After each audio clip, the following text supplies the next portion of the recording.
Actually, Anna Nicole Smith. This morning, tragic beauty. Anna Nicole Smith died. Anna Nicole Smith has died. Anna, one more time. She might have been one of the most famous faces in the world. Shooting for guests makes Anna Nicole Smith a star. Ba, ba, ba, boom. Wow. She was ridiculed, but there's a whole story the public doesn't know. People have a perception that she was this dumb blonde. She wasn't. I'm fine, I'm well, I'm here. Every single thing I touch has a story to it. She snagged a very rich man who was near death. One of the world's richest men. Anna never gave about money.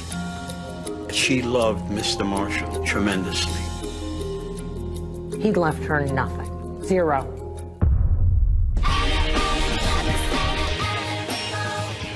She is one hot mess, except maybe she's not that hot anymore. Make me beautiful duets. Anna Nicole Smith just gave birth to a baby girl, only to have her 20-year-old son Daniel die at her maternity bedside. And then the unimaginable happens. Anna herself dies just 5 months later. The question of why no one called 911 sooner is never fully answered. Do you know what this even is? I thought it would be important to show Danny Lynn a little bit about where her mom came from. There you are with your mommy.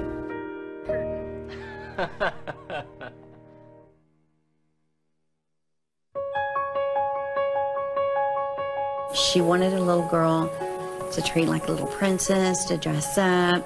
I think she wanted somebody that she could raise as her own and maybe get back what she didn't have. She had this trunk at the edge of her bed, and she would pull it out, and everything was for a baby girl. She wanted a baby girl. Something she longed for, something she wanted. And Danny Lynn came, and that was her dream. I was so happy for her. I was just so happy for her. But only 5 months later, Anna Nicole was dead. She left behind a man who loved her and a daughter she never got to see grow up. I have a daughter who doesn't have a mom. And if I have to paint a picture for Danny Lynn of who her mom was, I do it for Danny Lynn.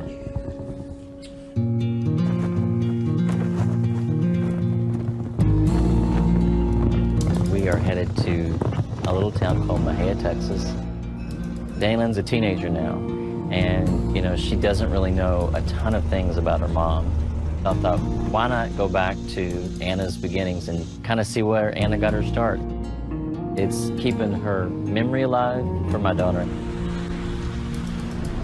Mahia, population 7,459 people. Anna told me she always wanted to get out of there. But I am excited to meet Anna's friend Jo. I'd never met her before. She kind of held the key to a lot of stories that I thought was important for our journey. My name is Jo McLemore. Anna Nicole and I were best friends. So I'm really looking forward to meeting Danny Lynn for the first time. Oh my goodness, can I hug y'all? Yes. Okay. Hi, so good to meet you. Nice to meet you too after all this time. Oh my goodness. You are your mommy. You look just like her. When I first met her, that's exactly what I remember, just like that. You're so beautiful. Anna Nicole Smith's birth name was Vicki Lynn Hogan. She lived in Houston with her family, but she did have problems in Houston. Her mom, Virgie, is 16 when she gets married and gives birth to Vicki. The father, Donald Hogan, is soon out of the picture. Vicki Lynn's mother, Virgie, was a deputy sheriff in Houston. She carried herself like a deputy sheriff. She was very stern and forthright and very strict. Vicki's childhood life was tough. She was in an abusive situation. She was sexually abused and physically abused. That's what she told me, and that's what she would cry about. I wasn't there, but I believe her. She is sent to Mahia, this tiny, dusty town, to live with her Aunt Kay and her cousins. Mahia had nothing. Mahia was like being sent to the end of the world. We had nothing in Mahia. We didn't have a bowling alley. We didn't have anything. What we did is, it was called the drag. And you go up and down the street, and you drink beer, and you talk to people, and hang out the window, hello, and things like that. That was it. This is the house where Anna Nicole lived with her aunt and her cousins. As you can tell now, it's vacant. 2-bedroom, but we made the porch into a 3-bedroom, a 3-little bedroom. She moved hoping for, a better environment for herself. When she went to school here in Mahia, she was miserable. She was having a hard time with being bullied. At that point, I think, after all she'd been through, all the struggles in her life, she was finally fed up, and she said, you know what, I'm done. And she said, I'm quitting. I don't want to be here anymore. And we actually went and picked her up the day she walked out of the school, and she never went back. So this is where your mama and I used to hang out. We'd come over here after work or between, the shifts and just cruise through here. Was there anything else to do with? Yeah, there's nothing else to do here, Danny. There's no movie theaters. I mean, there wasn't Starbucks or anything. Basically, the main place to eat was Crispy's. Give me directions to Jim's Crispy Fried Chicken. Getting directions to Jim's Crispy Fried Chicken. This is Crispy's. You can already smell the chicken. You can smell it. You're not even opening, you can smell it. It's so great. So I was working here, and she would come in every day, and she'd order a large drink, but she always looked really sad to me. Sad? Yeah, she always looked very, very sad. But when she started working here, we immediately headed off, and one of the memories I have of her is we'd sit here together and stare out the window and just watch traffic go by. She was so perfect to me, perfect face. And I would tell her, you're so, so pretty. She gets pretty sweet on the guy who runs the Fry-O-Lator, whose name is Billy Smith. And so before you know it, she and Billy Smith are an item, and not much longer, Billy Smith marries Vicky and makes her Vicky Smith. Billy was also a high school dropout, and they were so young. He was 16, she was 17, and then she had her son when she was 18. I thought to myself, I'm so lonely. And I thought, well, if I have a baby, I'll never be lonely again. And I have my son, and I'm not lonely, and I love him, and he's great and wonderful. Her and Billy started having problems. They couldn't make things work out. So she decided, I'm leaving. She left Billy. Vicky leaves her husband and decides to move back to Houston with her mom, Virgie. She has barely a 10th grade education. She has work experience at a fried chicken restaurant, and she's now a single mom with no other apparent skills. She works a little at Walmart, and she works a little at Red Lobster, but they don't earn a ton of money. So what she does is walk into a gentleman's club and ask if she can get a job. There were a number of strip clubs near the Walmart where she worked, and one of them had a big blue and white sign that had a woman in a bikini.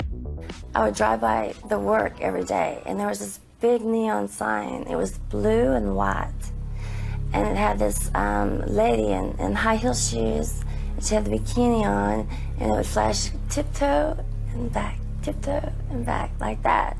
And I was like, oh, how neat. I didn't know it was topless, though. I didn't know anything about that.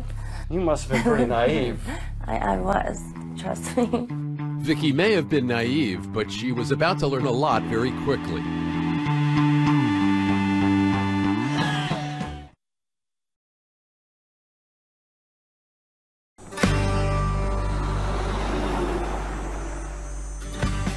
Everything in Texas is bigger and bolder. And there was no place that was wilder and maybe more fun than Houston back in the 80s.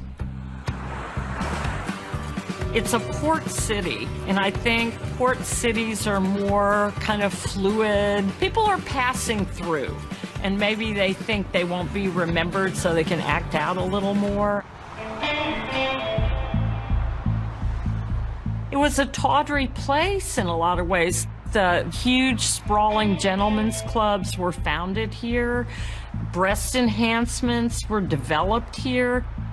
People were always making themselves up here. In 1986, Anna Nicole's name was Vicki Lynn Smith. She had just moved back to Houston with her son, whose father was out of the picture. She needed a way to support herself. She's very uneducated, and she had to get a quick job or a quick fix in order to take care of her son. So she did start dancing initially because that's the only way she had a way to make income.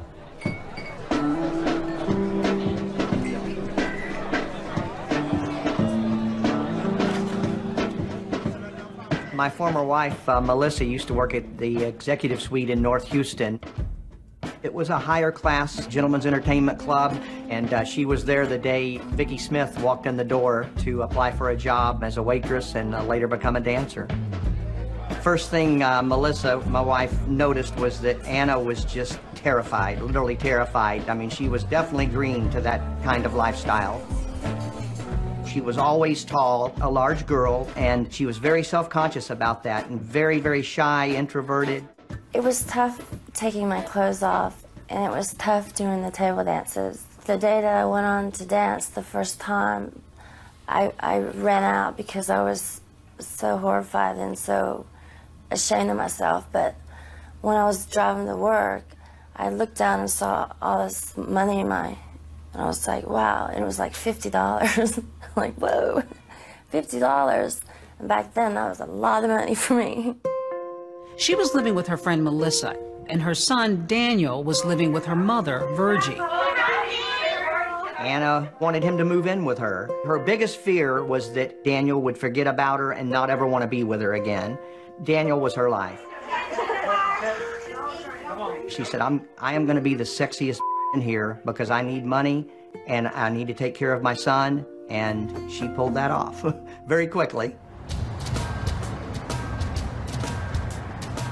I've represented some strippers as a criminal defense attorney. They're assessing the room. They're looking for the guy who has an ability to spend. Then they have to figure out, well, which role does he want me to play? Anna developed a baby's voice when she talked to guys, and she would get in that mode, and they would just break down. They would eat that up. The irony is that when she started out, Anna Nicole was, in her own words, flat-chested. She didn't have B, C, D. She didn't have that. She had little tiny breasts. And so she begins saving money and now begins to engage in a series of breast augmentation procedures. That's when she really started making the big bucks. Men loved the fact that here was this big old Texas girl with that big old blonde Texas hair. Believe it or not, as good as she was at dancing, it was still in her mind that this was just not who I am. She never felt comfortable with it. She would just continuously say, you know, I don't know if I'm doing the right thing. I'm disrespecting myself, my mother, my child. So it's 1991, and Vicki's been dancing for 4 years, when an unlikely figure is wheeled in the front door. He is J. Howard Marshall II. J. Howard Marshall is about to change Vicki's life because he is not your average 87-year-old billionaire. J. Howard Marshall comes from a prominent East Coast family. He's Yale-educated, works in the Roosevelt administration on oil projects, and eventually becomes associated with the famous Koch brothers, which turns him into a billionaire. So Marshall's second wife is stricken with Alzheimer's, and he's a very lonely man. So he then begins a 10-year relationship with a very exotic, flamboyant stripper named Lady Walker.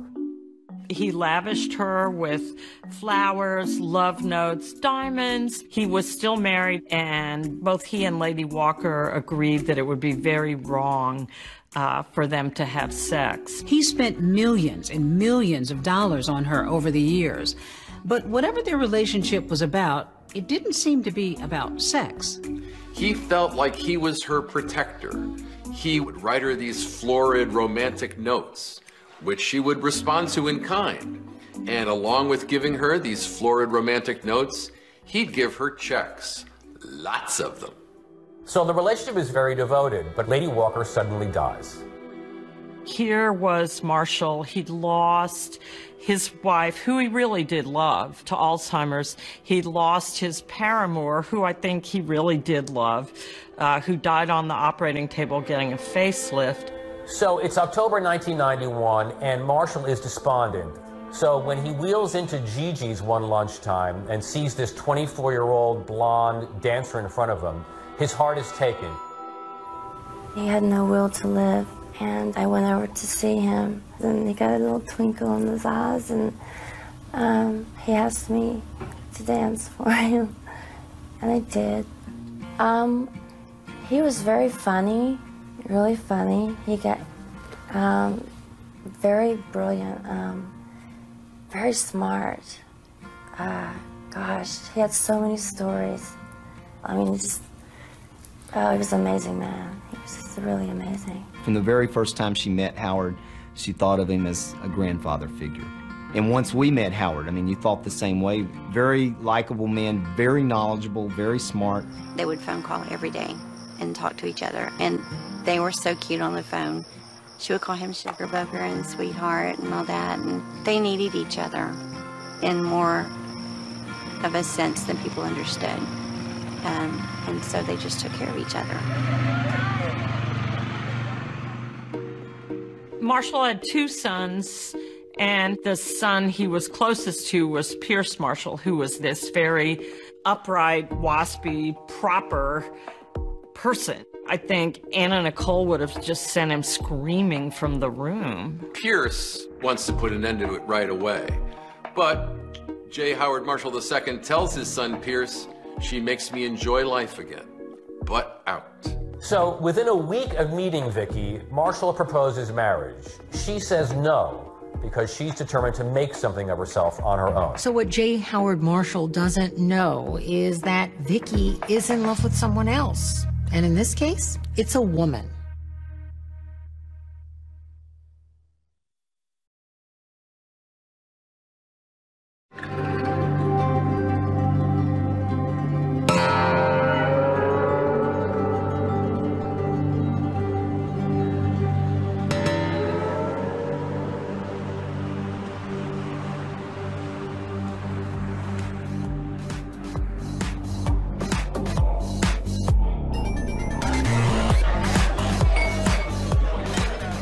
There's a game that dancers use in a club wherein they work the guy with a story, that they're together as women, and most of the time they're just playing the role, you know, to get the guy to spend his money. But that pretty quickly evolved into the real thing with Anna. So around the same time that she meets J. Howard Marshall, she meets somebody else. One day she walks into a gay club and all eyes are on Anna. But her eyes are on this woman named Sandy, who works in a store that sells garden supplies. Anna shows up at her house in a big white limousine with flowers and gifts. And their relationship got very, very serious. Anna said she loved Sandy. They had wedding rings. You know, they were going to carry on a continual relationship. She even mentioned that, you know, that was going to be her life. They lived together for a while, and it seemed like they had a very loving relationship. And she had a boyfriend, a girlfriend. It was not abnormal for Anna to have several boyfriends or girlfriends at the same time. She didn't hide it, and it didn't bother her.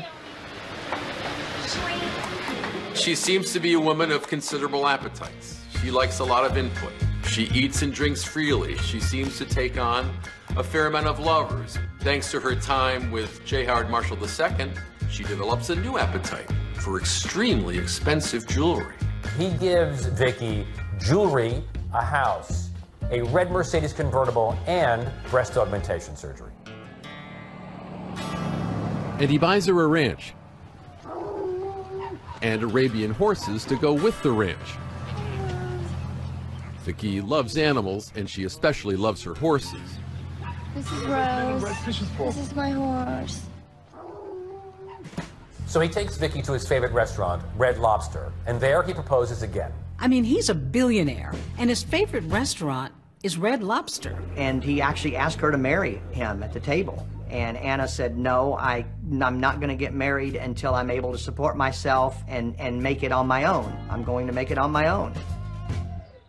So at the time, even while she's engaged in this kind of elaborate courtship with J. Howard Marshall II, she has a boyfriend, and he takes a few pictures of her and sends them to a photographer, manager, scout for Playboy in the Texas area. She came in, was quite taken. She looked like an Amazon woman to me. Very, very tall, 5'11", wore 5-inch heels, a spandex dress, this god-awful blue eyeshadow. But underneath all of that, you saw the pretty face. She walked a little clumsy. She walked like a duck. But Anna Nicole Smith was the sweetest girl you would ever want to meet. I mean, you would want her as a sister. Sent the film off. The very next day, Playboy called and they said, this girl's going to be a playmate. Around 1992, my uncle called me, who lived here, and said, Nikki made Playboy. And I said, what? He said, she made Playboy. And I said, she did not. And I was kind of weirded out. I was proud of her, but I was like, she's up here now, and I'm down here, and she's never gonna... I'm a little person now, I think was what I was feeling. She appears on the cover of Playboy in March of 1992. It is a life-changing event because Paul Marciano, who runs Guess Jeans, sees her photos. Marciano calls Playboy, and a meeting is set up. He came to see me, and I didn't think he liked me at first. So they made up my hair, and they put a dress on me.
Swear I won't forget this, why do I regret this? In my mind reckless, thoughts are feeling endless. Sitting up, I'm breathless, anxiety's infectious. I feel so defenseless, betrayed and embarrassed. I hate being open, I hate being broken. I feel like an ocean filled up with emotion. Anger ain't a potion, rub it on like lotion. I can feel it soaking, reopen, the scars have awoken.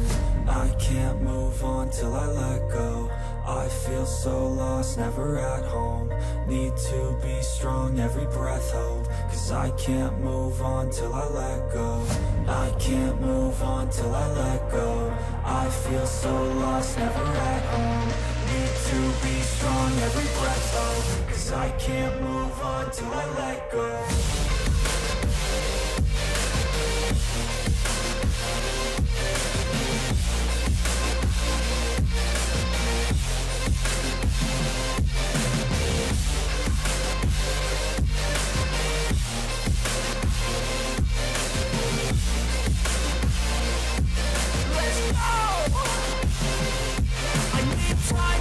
The pain makes it real. I don't wanna feel, I just wanna kill the I'm just lost to feel. I need time to heal. I can't steer the wheel, cause this driving kills, and it gives me chills. A nice road it feels. I slip off the peel and crash all the steel. Will I ever heal? I can't move on till I let go. I feel so lost, never at home. Need to be strong, every breath hold. Cause I can't move on till I let go. I can't move on till I let go. I feel so lost, never at home. Need to be strong, every breath hold. Cause I can't move on till I let go.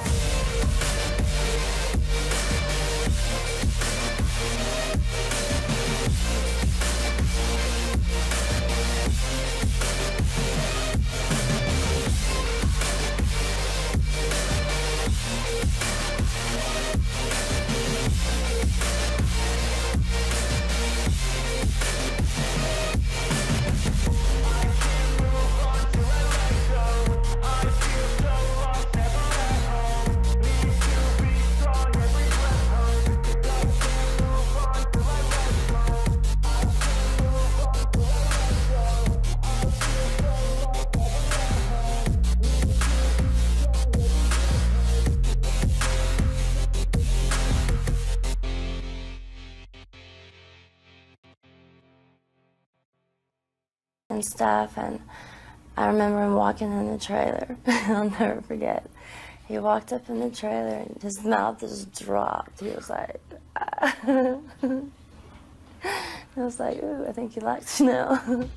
But Marciano thinks Vicky needs a new name. So together they come up with Anna Nicole Smith. When Anna Nicole Smith first sort of burst on the scene, she didn't look like any model anyone had seen for a long time. She was curvy, she was voluptuous, at a time when models were very, very thin. So much of the beauty that came before that was really about this emphasis on the narrowness of the body that you just couldn't even achieve. I'm like, am I even a person? So when you saw her, it was like, we are really doing something different. You know, you sort of think about blondes as being this kind of metaphor for female power and female empowerment and the control that we actually have over men. It seems so exciting. Those pictures alone, I think, mesmerized the world. That first day shooting for Guess makes Anna Nicole Smith a worldwide star. And she's about to get everything she could have possibly have dreamed of, and a lot of things that she never dreamed of that are kind of her nightmare.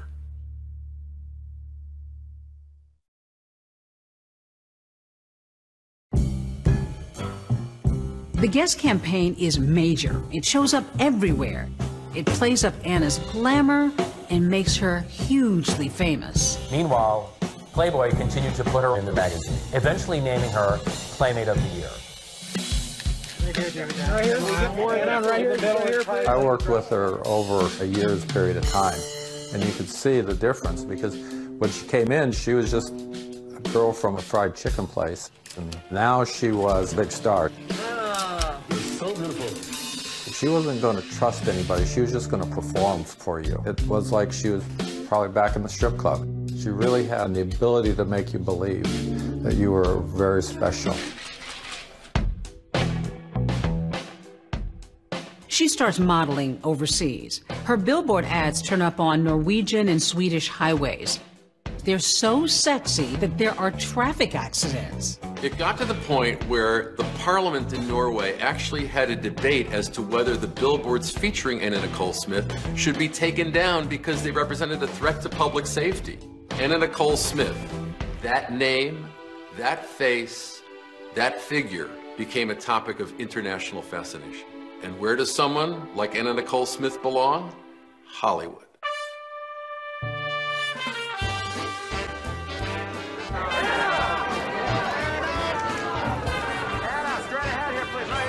Here she is, Anna Nicole Smith.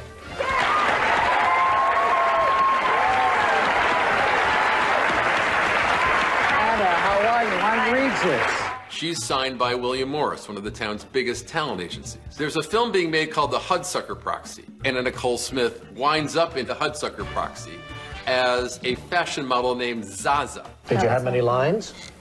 Well, just one. One line. Yeah, but I got to growl like a cat in heat. What does that sound like? Just give us a little preview of the movie. What does the cat sound like? Something like meow.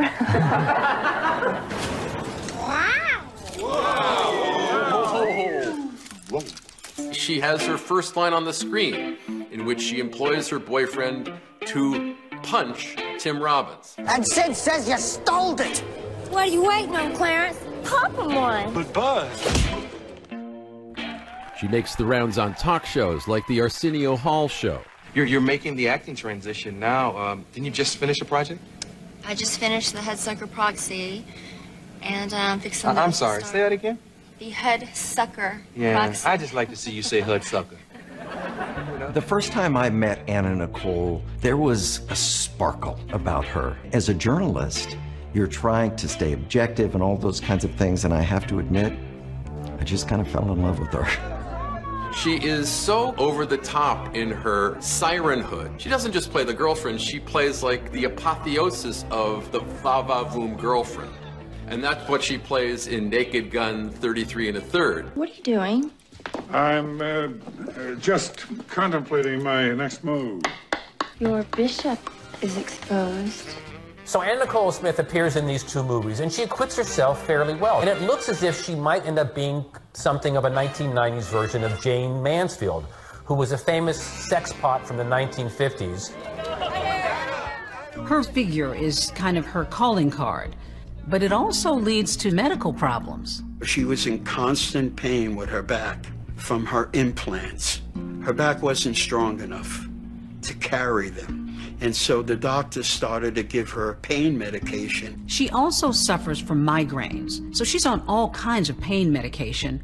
She winds up in the hospital accidentally overdosing. Have you used drugs at all? I've never used drugs. I don't use drugs. You know, I had Vicodin and Xanax. That's prescription drugs that I have to take for my migraines and for insomnia. I mean, I don't consider that hard drugs. It doesn't make me high.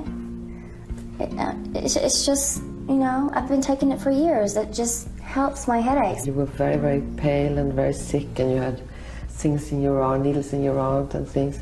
What had happened? I'm fine, I'm well, I'm here. I'm not overdosed, I'm not dead. I think they're trying to make it look like a Marilyn Monroe remake. One of the most famous stars in Hollywood history is dead at 36. Anna Nicole is a huge Marilyn Monroe fan. I hate a careless man. J. Howard Marshall even rents Marilyn Monroe's old house for her. Marilyn's window. When did you start loving Marilyn Monroe? I don't know, we just connect somehow. We have this special bond. It's just like, I don't know, I used to wish she was my mom. Yeah?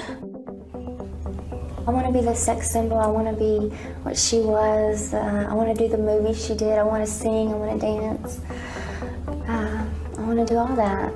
Beautiful, beautiful, beautiful. People have a perception that she was this dumb blonde. She wasn't. Not at all. She could do anything that she wanted to do. What she decides to do after 4 years of turning down his proposals is to marry J. Howard Marshall. And they have a wedding ceremony for the ages.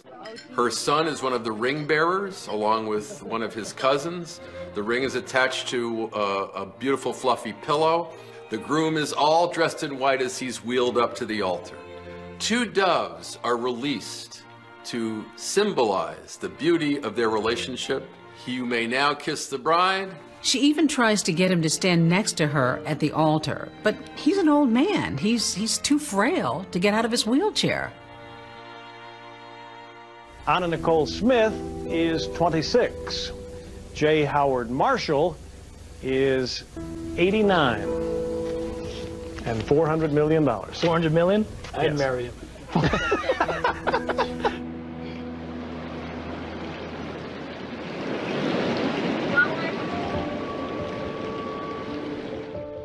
So after they married, they start to think about things that lots of new couples thinking about, which is having children. She and J. Howard Marshall consult a fertility expert, but he is 89, so that's not happening. By now, sirens are going off in Howard Marshall's son's head about what's going to happen to the money he expects to inherit when his father dies. Anna Nicole lives in Los Angeles, and J. Howard Marshall lives in Houston. And when J. Howard Marshall visits Anna in Los Angeles, Pierce hires detectives to watch them to make sure that they don't go and try to change the terms of J. Howard Marshall's will. But it was never about that. And she loved this man. She would sit close to him with her legs on the couch over him, and he would laugh.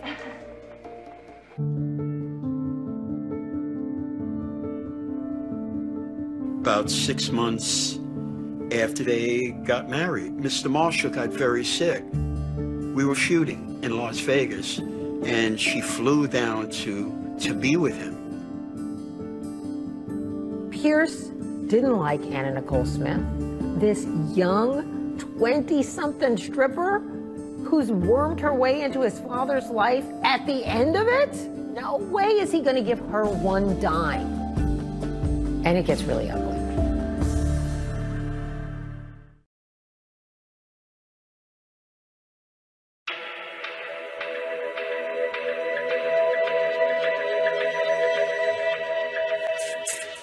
J. Howard Marshall is in the hospital, and his condition is clearly on the decline.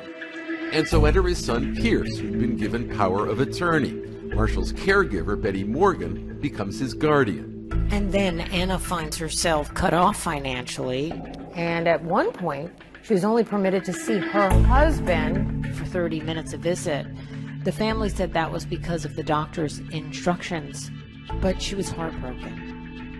They had armed security guards just standing by the door. And when your husband's got his arms out going like this, lady, love, please don't leave me. And I'm leaving them, and he's like thinking in his head, where's my wife going? The old man really had no control because he was essentially dying. 14 months after their wedding, J. Howard Marshall died. 90-year-old oil man J. Howard Marshall II has been dead for a week, but his remains have yet to be put to rest because of the legal bickering between his widow and his family. When he died, a huge fight ensues over whether we're going to cremate J. Howard Marshall II or whether we're going to bury J. Howard Marshall II. They have to go to court to settle this thing, which is pretty bizarre, and obviously the press goes wild. Anna Nicole Smith Marshall stepped off the elevator on the 5th floor into a horde of news media, who first began to sag back, and then when their quarry changed directions, it was off to the races. Anna Nicole Smith has conceded to the cremation of her deceased millionaire husband, J. Howard Marshall. She also has agreed to share a portion of the ashes with the oil baron's children. So then they have separate funerals.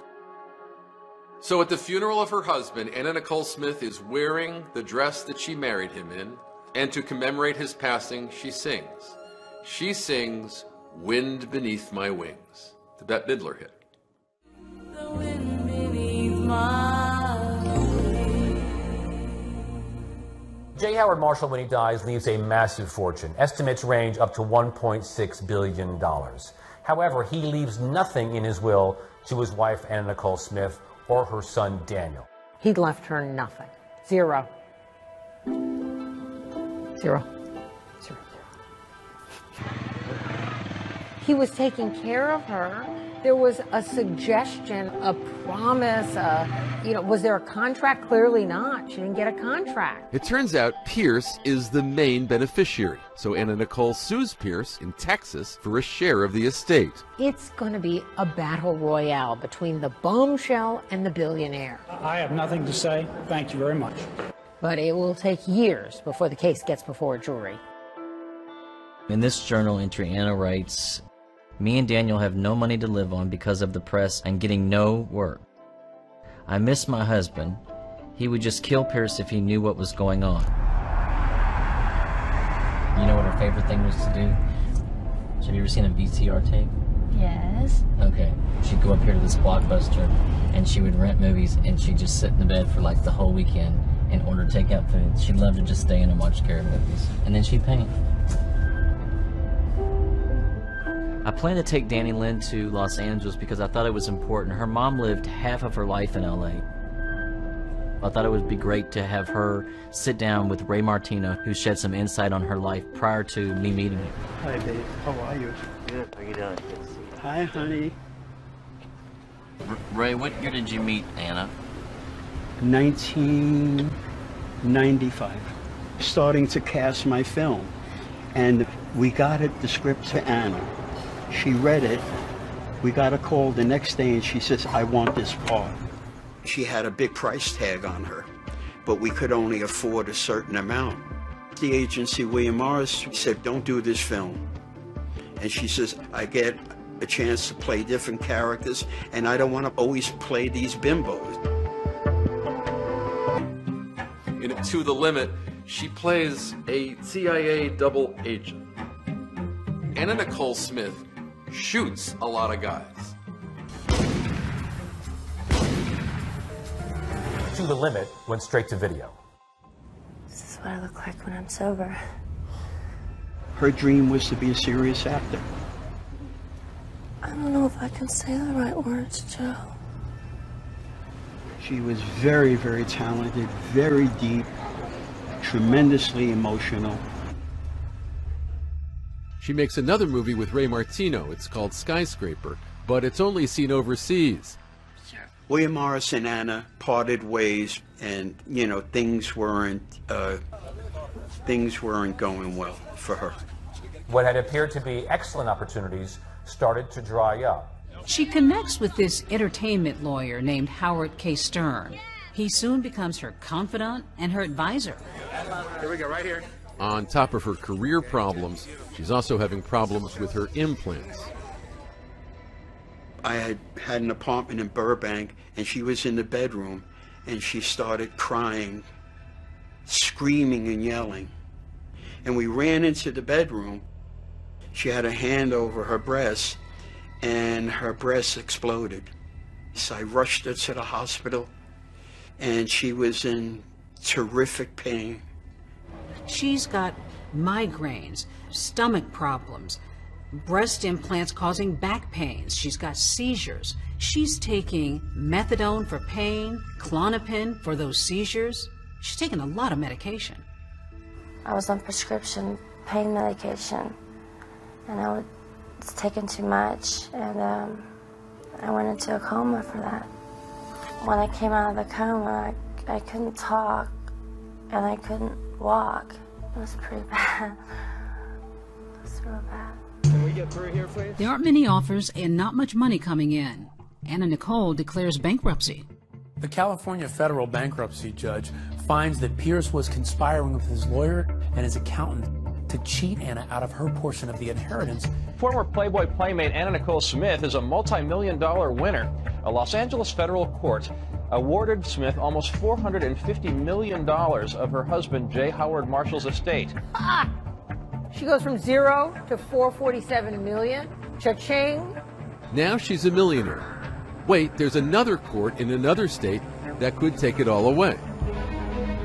But she's about to reinvent herself. Hello, Romeo. Hey, Punkapoo. She says yes to a reality show. And her life is going to get crazier and stranger than ever before. Anna Nicole Smith's wild night at the American Music Awards. It was this surreal moment where Anna Nicole Smith winds up in front of Ruth Bader Ginsburg.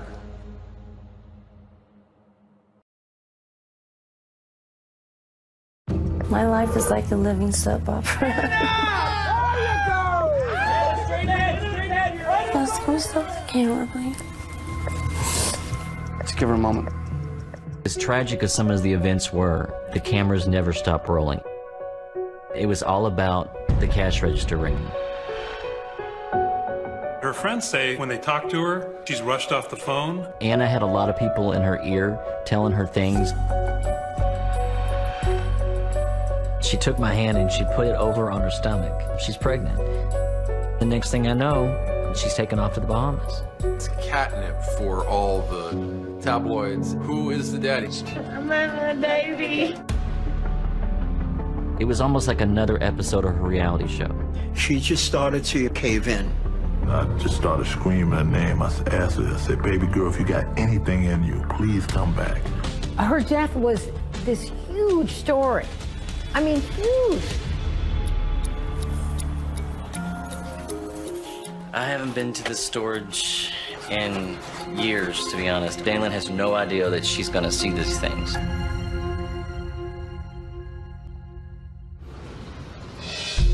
Anna Nicole Smith has just won a huge chunk of her husband's estate in a court in California, but it's not over. She still has to do battle with his son in a different court in Texas, and she could lose it all. We have an exclusive interview with Anna Nicole Smith. The celebrity model is the star attraction in a Texas courtroom later this week as she fights to claim a share of her late husband's $1.6 billion estate. She calls me and she says, well, I'm doing 2020. They were going to give her a chance to set the record straight. This story will not be a good story by beating up on you. But somewhere in the course of my interview with you, I'm hoping you can tell me what it was about him that you, I suspect, truly loved. It was not his fortune that first attracted you? Oh, no, sir, not at all. What happened was he paid me enough money not to have to go back to that place I was working at. And he took care of me and my son. That must have felt good. That felt wonderful for him to love me and my son like that. He took care of me for many years. When did he begin broaching the subject of marriage with you? A week after I met him. I never was going to marry him until I got myself established. I wanted to make something of myself first before I got married. So people wouldn't think, oh, was this, money person, and backfired anyway. You're saying being called a gold digger was your worst fear, and you did everything the other way around to make sure that would not happen? Right. And instead, what happened? It happened. Top 10 Anna Nicole Smith dating tips. Anna Nicole Smith. Number 3. To convincingly fake excitement during sex, just think about his stock portfolio. Never mind your heart.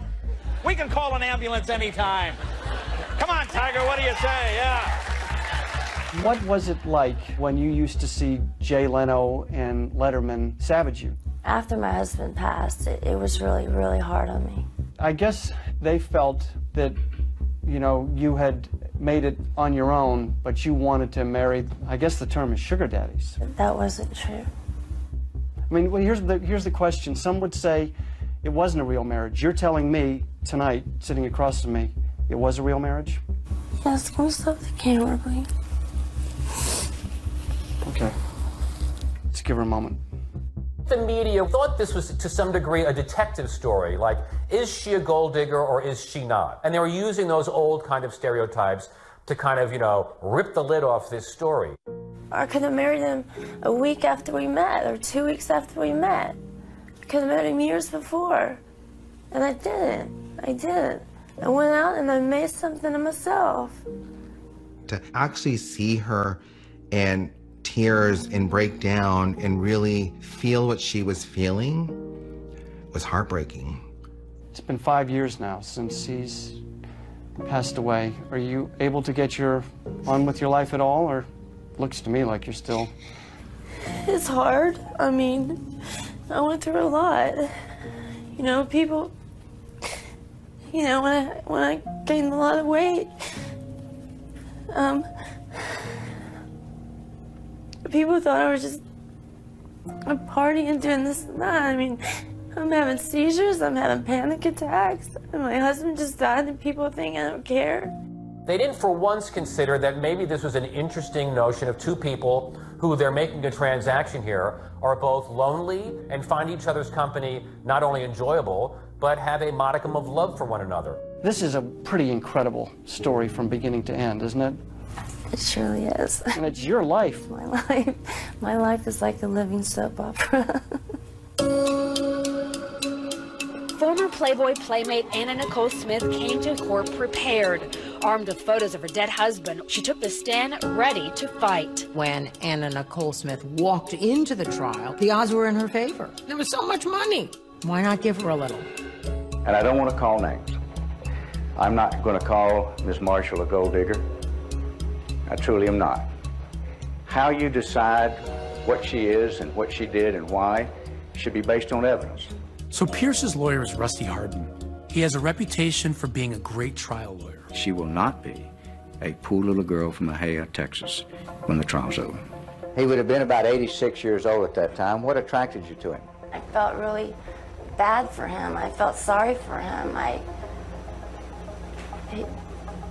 Are you the kind of person who takes in stray animals? If I seen one, I probably would, yes, sir. Okay.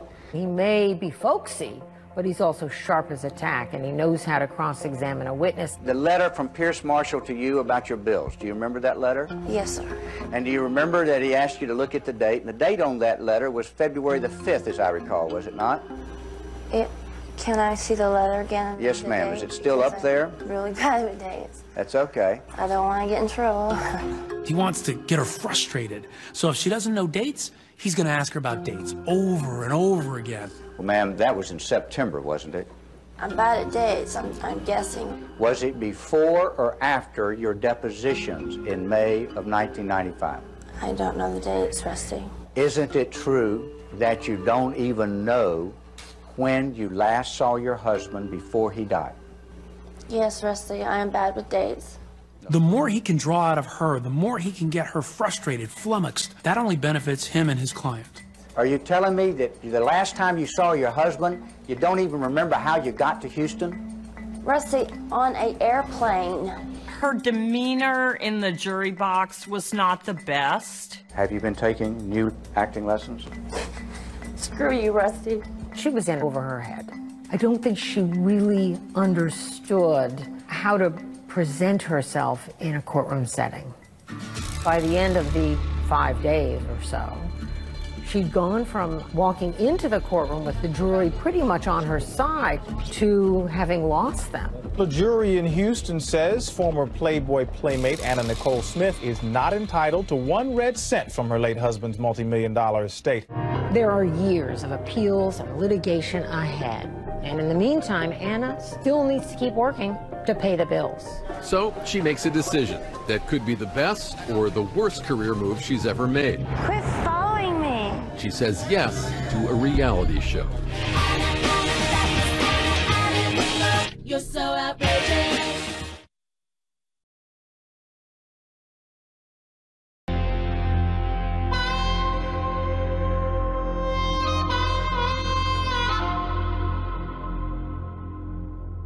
So there was 2 people.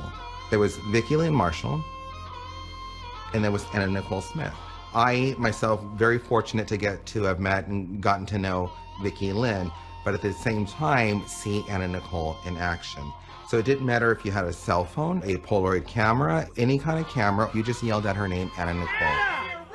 When she turned around, it was on the spot. You saw Anna Nicole, it's like, wow. Anna, look this way!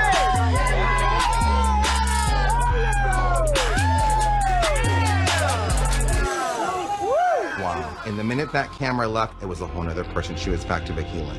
And how she did it, I don't know. But whatever she was doing, it was making everybody watch. In 2001, Anna is offered a show that's pretty new to television.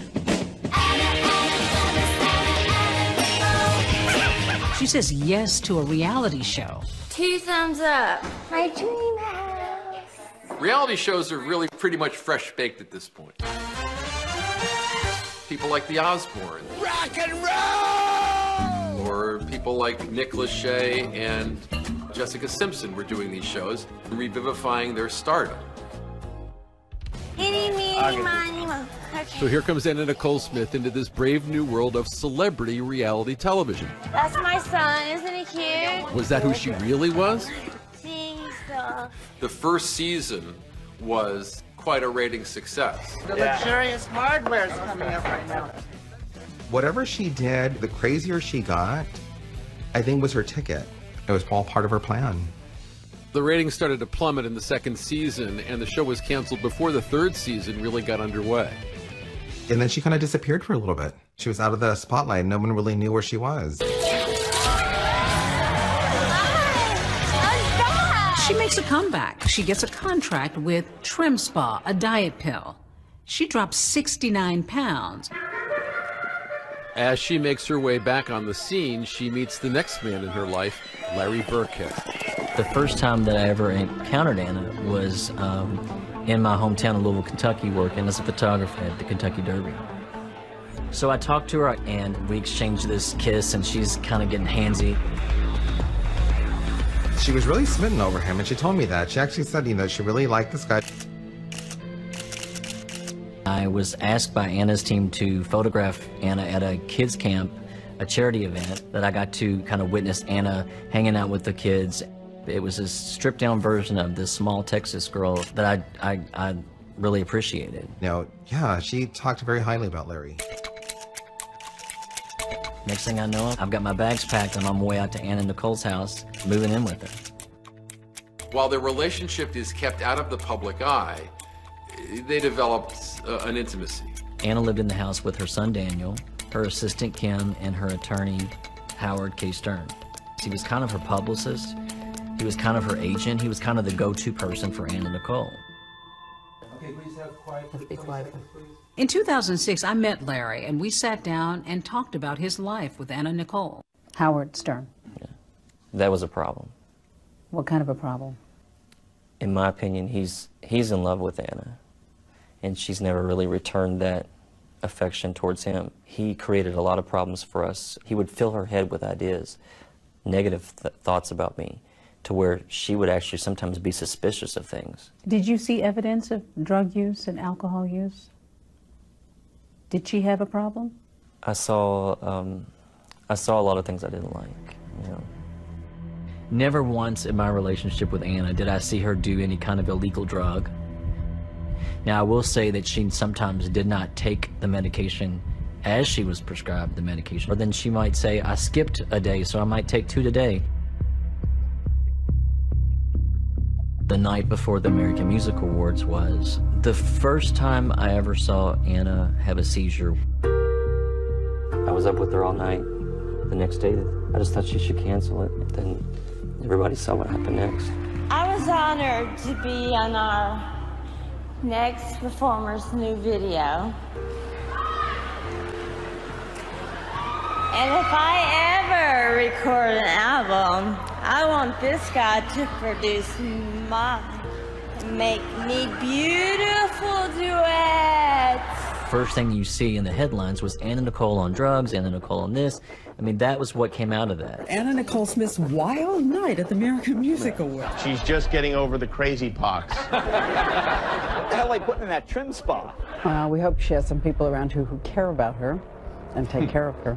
In the midst of all this strange and bad press comes the announcement that her longtime court battle for her elderly husband's estate is going to the Supreme Court.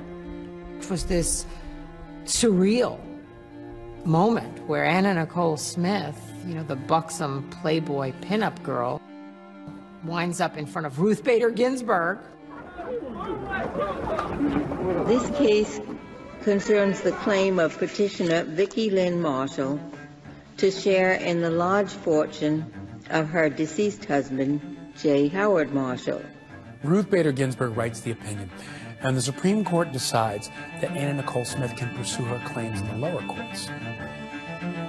There was no end to her court battles. She was in litigation continuously for 11 years.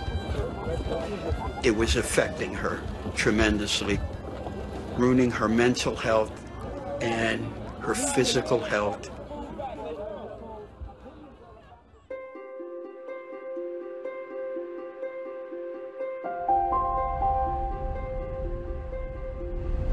Do you remember this going up the street when you were a baby? When you were little? There's our old house. That was our family room window right there. There was my bedroom. They changed the gate. We both really wanted kids, and she always said that she wanted a little girl. And I remember we were laying in the bed, and she took my hand and she put it over on her stomach. She had this big glowing smile on. She brings out the pregnancy test, and she shows me that she's pregnant. And I was being a little bit vocal about medications she was taking and making sure that everything was done right. She actually told me that she was pregnant and that Larry was the father. And I don't know how it got to where it got. She was told that he was only after her money, which is a laugh, and that he was a nobody. She started changing her tone. You're not the father, leave me alone. And then the next thing I know, she's gone, she's taken off to the Bahamas.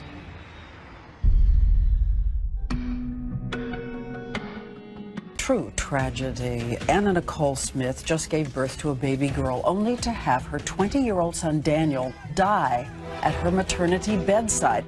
It's an unimaginable turn of events. It was almost like another episode of a reality show. How does this happen?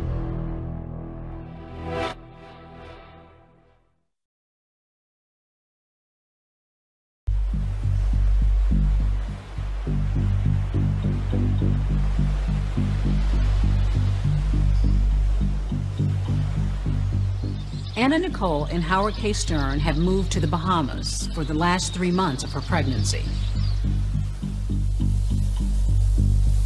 Meanwhile, her son Daniel's living in LA with Ray Martino, and he's worried about what's going on with his mother. He was not favorable to what his mother was doing, and he didn't like the people that were around her. Her friends say when they talk to her, she's rushed off the phone. So her and I would actually have communication when she was in the Bahamas. The conversations would happen in the middle of the night. And I don't know if she was doing it because she didn't want Howard to hear.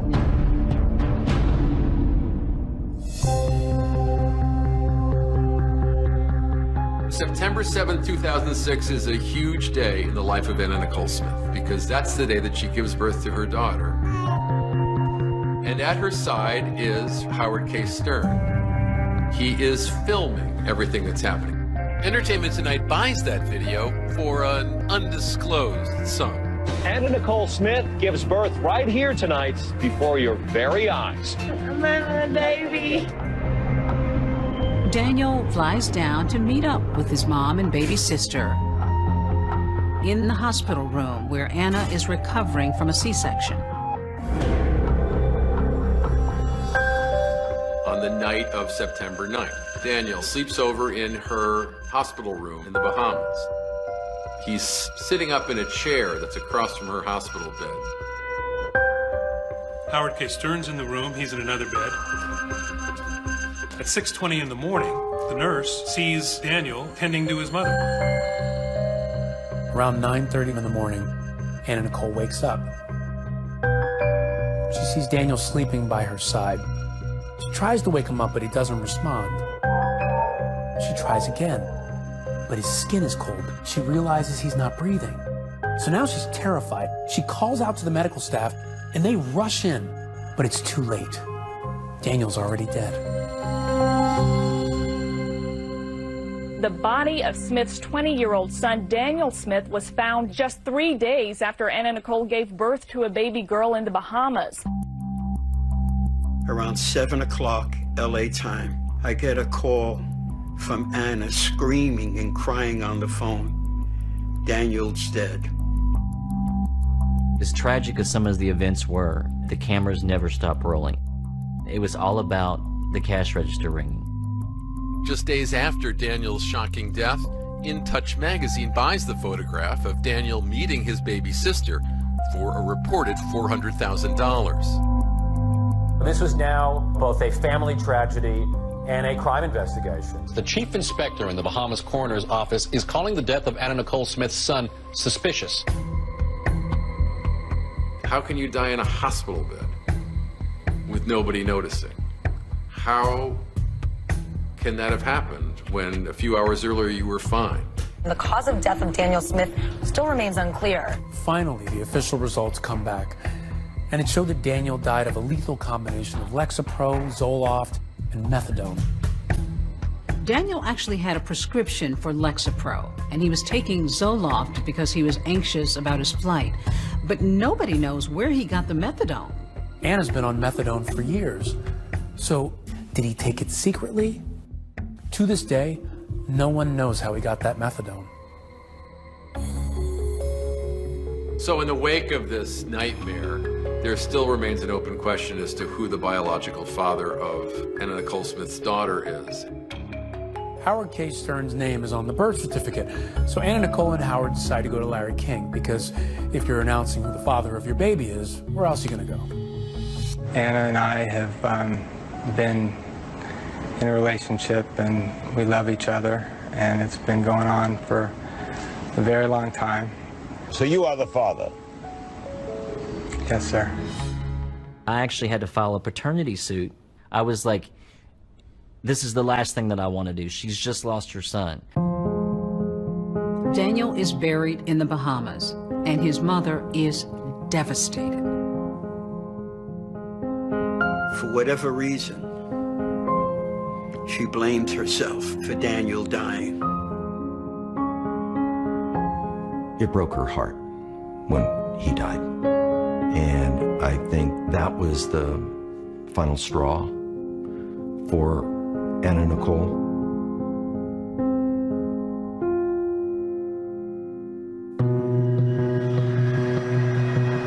To help her through her grief, Anna's friend, Dr. Christine Eroshevich, flies down to the Bahamas. She happens to be a psychiatrist who has the authority to write prescriptions. And she writes a lot of prescriptions. Dr. Eroshevich writes Anna a new prescription to help her sleep at night. Anna's new drug of choice is chlorohydrate. But Anna, instead of taking the prescribed dose, she would sometimes just pick up the bottle and chug it. This new drug of choice was extremely dangerous, and Anna Nicole Smith didn't know how dangerous it was.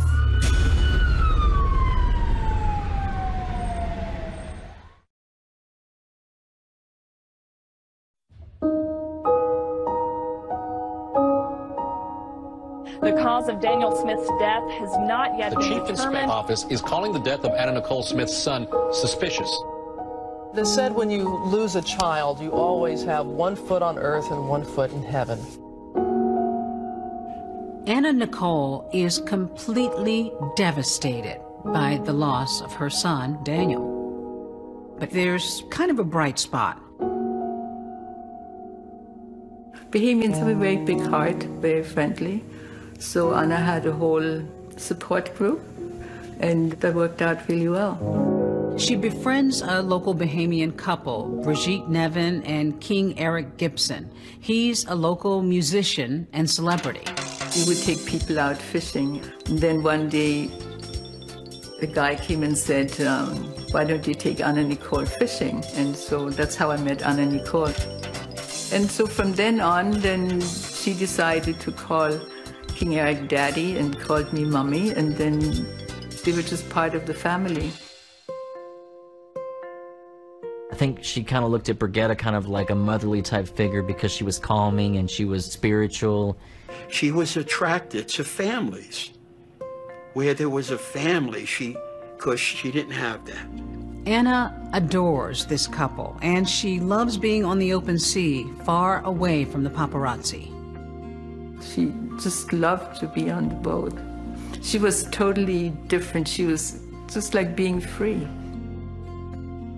She stops talking about wanting to die and starts thinking about the future. She actually books a modeling gig and looks into buying a boat. Howard finds a boat for them to buy in Florida, so he and Anna go to pick it up. Their friends Bridget and King Eric will help them drive it back to the Bahamas. So Anna Nicole Smith leaves the Bahamas with a whole entourage, Howard K. Stern, her bodyguard, and Dr. Eroshevich.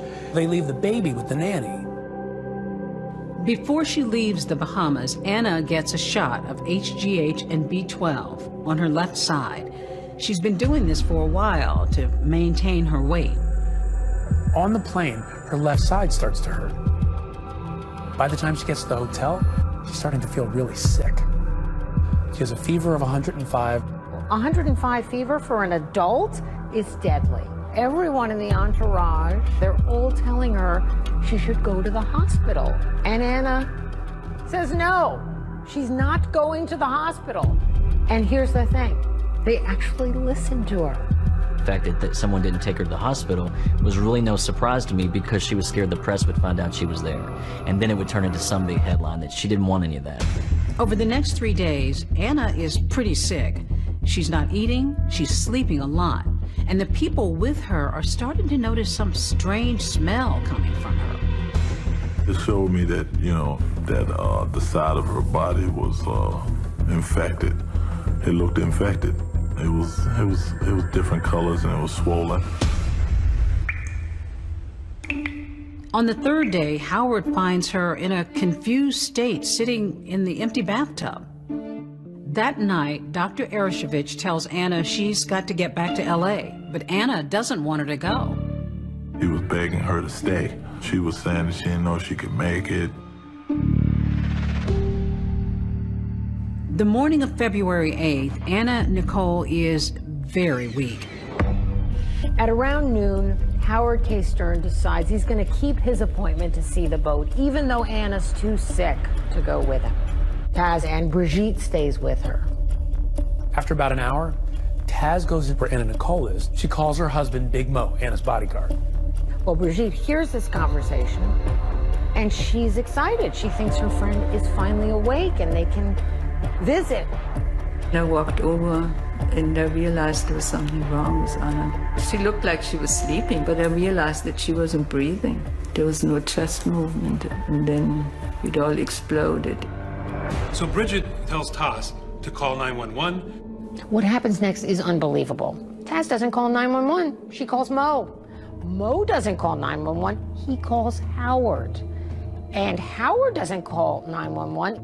38 minutes go by before anyone calls 911. All the while, Taz is desperately trying to resuscitate Anna.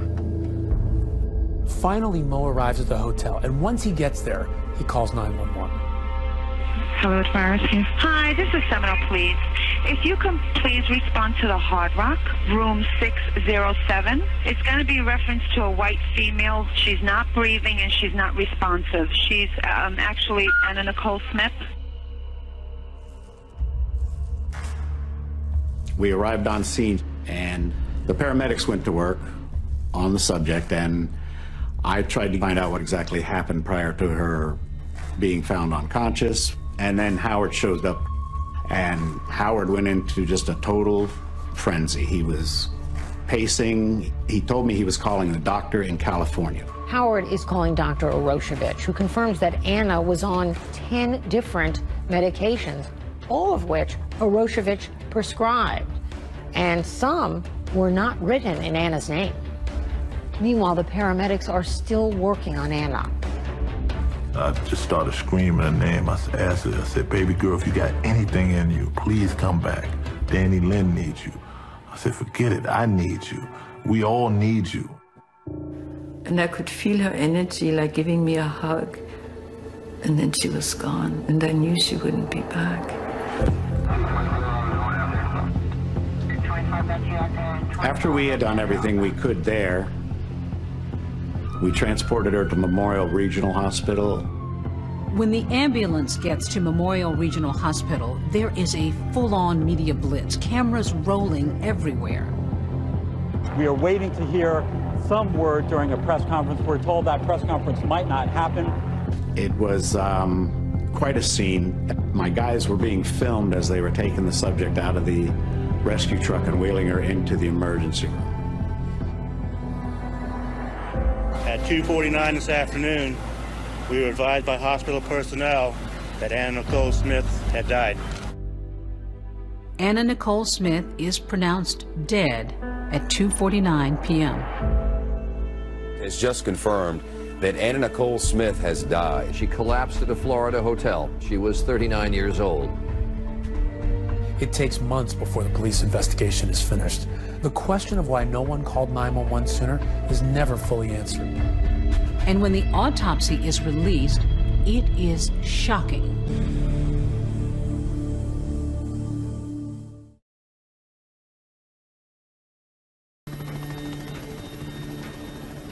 February 2007, all kinds of news is being made. Today in Iraq, another chopper down. We're going to go to that rampage in an upscale shopping mall in Salt Lake City, Utah. And even with all that going on, so many people are talking about Anna Nicole Smith. All we really know about Anna Nicole's death at this point is that she died alone. I was covering Anna Nicole Smith for ABC News, and it was a zoo. She was unconscious, unresponsive, according to... Certainly all the tabloids, the tabloid TV shows, the news magazines were on top of it. The Anna Nicole Smith story continues. Once again, Jim Avila. The place where Anna Nicole Smith's candle would finally burn out. Every channel, no matter what channel I turned, no matter where I went to, was on the news. I looked at the TV. And I think that's when it hit me. The person that was on the TV is the person that was in all the photographs. The autopsy results point to an accidental overdose of prescription drugs. She had 9 drugs in her system at therapeutic levels. She also had a stomach bug and an abscess from where she got the shot of B12 and HGH. It also showed a diagnosis of Hashimoto's disease. That's an autoimmune disease that affects the thyroid. The symptoms are weight gain, fatigue, and depression. All of the things that she'd been struggling with all her life had a diagnosis, but she'd never received it in life. Now it is a battle over her body. There's basically a fight about Anna Nicole and where to bury her. Her mother, Virgie, wants her buried in Texas, and Howard K. Stern wants her buried in the Bahamas. The key players face off in court for the first time. There are a staggering 14 attorneys present. The court proceedings about where she should be buried are televised. No circus here, my friend. There's no circus here. Don't get slippery with me. Don't get cute. The court decides that Anna's going to be buried next to her son in the Bahamas. I want them to be together. I have never seen a judge cry on the stand like that. The battle over Anna Nicole Smith's final resting place is finally over, clearing the way for her funeral. It was emotional. I tried to put the paternity stuff aside. Meanwhile, there's still a battle going on over who the father is of Anna Nicole's baby. The estate of Howard Marshall is still pending. If that is successful, this child is going to get tens of millions of dollars. And who that father is now of a whole lot greater importance and a lot more potential payoff. There are the final 4 who claim to be Danny Lynn's daddy. There's Howard K. Stern. There's Larry Burkhead. There's the ex-boyfriend, Mark Haddon, who claimed he gave Anna frozen sperm. And lastly, there is Prince Frederick von Anhalt, perhaps most famous for being the 4th husband of Zsa Zsa Gabor. There are lots of people who could be the father. Could you be the father? I don't know. I mean, you know, sometimes I'm a bad boy, yeah. But only DNA will tell. There hasn't been a paternity test because Howard and the baby are in the Bahamas. And in the Bahamas, Howard is the father, period. Larry's lawyer does a bunch of legal maneuvers and eventually cracks the Bahamas system. But before Howard is forced to do anything, he relents and gets a sample of the baby's DNA. I'm in this Bahamas courtroom. I'm sitting there, Howard K. Stern's on one side, I'm on the other side. They opened the envelope and they said that Larry Burkhead is the father. I remember putting my head down in my hands. And for like one moment,